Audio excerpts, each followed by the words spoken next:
Is estate agency marketing driven by the brand or the people within the agency? Talk to me.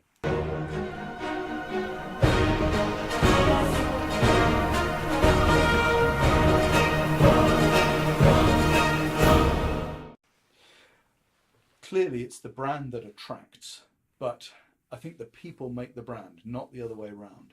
You know, if you've got a fantastic brand and that encourages somebody to ask you to come in and pitch for the business, but if they don't like the individual, you're not going to get the business. And the reputation of the brand is going to be driven by how people feel about the individuals in it. So even if you had a mediocre brand, but they really like the individual, you're going to get the instruction. So the brand is a reflection of the individuals in it, rather than the other way around. Why do you think estate agents, you know, if you look at estate agents in the UK compared to, say, Australia, in Australia, it's all about the person, whilst in the UK, it's all about the estate agent? I think that's changing, Chris. I think that's changing. And I mean, I've got clients over in Australia, and they are very good at promoting the individual. And in South Africa as well, for example, I was over there a few weeks ago training some agents over there. 7% fees, thank you very much. and it's quite incestuous, because there the agents are paid solely on a commission basis, and they hop around between the brands. They don't really care which brand they work with, because they've got the reputation themselves. Do you think that's why UK estate agency bosses don't push their people? I think they're worried that the people will switch if they push them too hard. But that's like just not train. You know, so I'm not going to train them. I'm not going to hire good people because they'll leave. I'm not going to train them to become better, because then they become expensive and they'll leave. What a counterproductive way of running a business. I think it's Richard Branson who says, he was posed the question, what if I invest in my people and they leave? And he was countered with, well, what if I don't and they stay? They stay, yeah. You know, so yeah. It's along that rhetoric. And again, if you're managing your people properly, then they're going to want to stay anyway. So it's a balance between recruitment, training, and management. And also the brand should. We talk about, is it the brand or the person? The brand initially, if we look at a recruitment perspective, actually recruiting agents, they can set the parameters within which those people are attracted. So you take companies like Google and Facebook and BrewDog. BrewDog is one of my favorite companies in the way they set out their brand ethos, and that attracts people from a very grassroots level.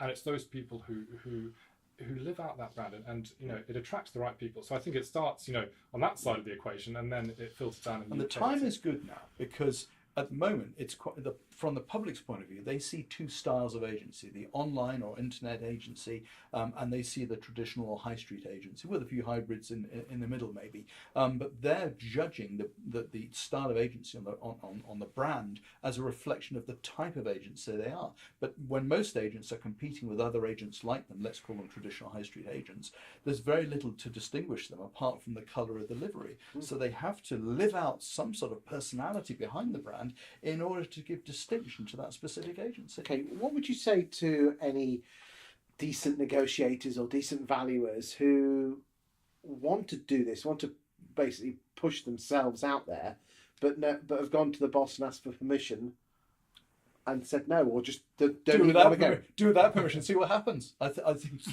it'll generate business, and and if the boss doesn't support that, you're probably working with the wrong company anyway. Agency managers have to support their people, and that comes down to promoting those people as a brand within a brand. It means photographs on business cards. I know agents have photographs on for sale boards, and with every property ad and everywhere you see it, and some of the marketing stuff, the articles, for example, that some of my agents, my clients use, they are now attributing each article to a specific negotiator. They didn't write the article, but their name's going with it. They need to be aware of what's been said in their name, obviously, but they're very much pushing forward their individuals. And agents who are good at this are people like James Pendleton and Williams and Goodwin up in Anglesey. They're very good at harnessing what their people mean and promoting their people behind the brand. Do you think the power of video, especially with social media, is a great medium to get people's faces out there? I think video is huge. You look at the stats about how people engage with video, and it's skyrocketing. If it's not, it will be in the next year the most engaged with type of medium. Well, Jonathan, we've only met a couple of times, literally for a minute or so. But I walked through the door, and you said, "Chris, I feel like I already know you." I know, and how wonderful is that? I know. And so you take that. So the way business is going, personal life is going that way. You look at how companies like Instagram and Snapchat and all those are taken off, so heavily driven by video, because you get to know the person, you get a sense of who the person is.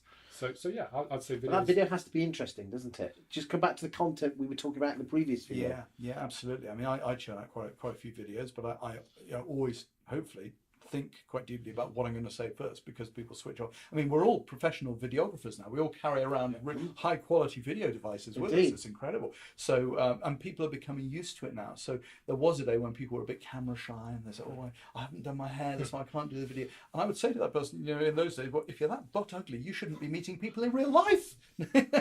So if you're too worried about what you look like, but people want the real you. And that's why video is great. Yeah, I mean, I teach estate agents and letting agents video, and interestingly, here's some stats. Only 20% of the people I've taught have actually gone on and done it. Yeah. I wonder how you run your course in America, how that would differ, because we had some experience with doing things in America, and Americans, I think, are a bit more camera proud, let's say, but also from a realtor point of view and an agency point of view. They're self-employed, so it's much more about self-promotion.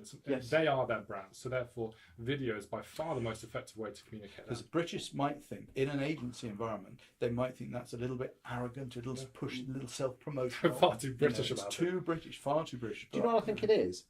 Fear of being judged by others and people laughing at you. Yeah, I think so. But I think we're moving through that. I really do. I think, because everyone's Snapchatting and Instagram. It's interesting though, the youngsters will do it, the 18 to 25-year-olds, but your 40 to 50-year-olds. I'm not sure if that's we're moving. We were saying that 5 years ago.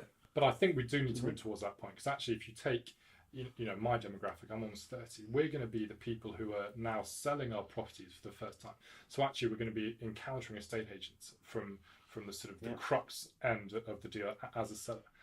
And actually, video and those sort of bits of communication, video, but even simpler things like communicating via WhatsApp and just that whole holistic 360 communication channel is going to be so important moving forward. You've got, if you don't mind me saying, and you don't know this is coming, but you've got that wonderful Vox, haven't you? Yeah, well, in fact, we did sort of pioneer Vox in the UK. Just love that. We use it all. I've sent nearly 2,000 videos, I think, now, whereby we actually encourage agents to use video within a branded email template.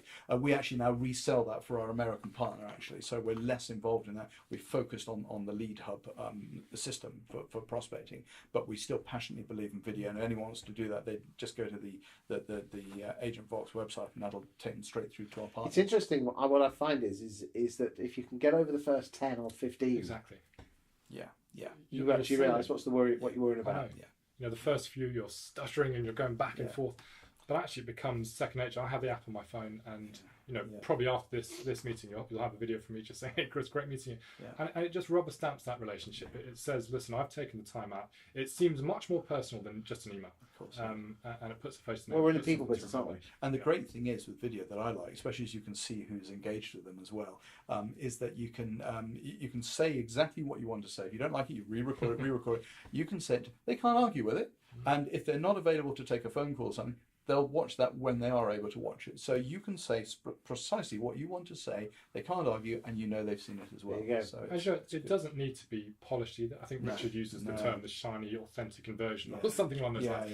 But the idea is that you don't need to spend hours, trying to perfect everything. It's just about, it's just about giving the real you. And that goes back to your question earlier about the brand and the person, and actually video. People want authenticity now, and it's interesting how I think this is moving through a lot of things. You look at the opening credits of the BBC News, News at 10, and they pan to the newsreader, be it Clive Murray or Sophie Rayworth or Hugh Edwards, whoever it is, and you see their auto cue, and you see the cameras, and you see the wires. They're saying, "This is us behind the scenes. This is the real us." Just be yourself.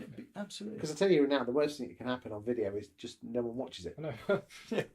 There you go. Gentlemen, thank you very much. Yeah, good, Chris. Cheers, Chris.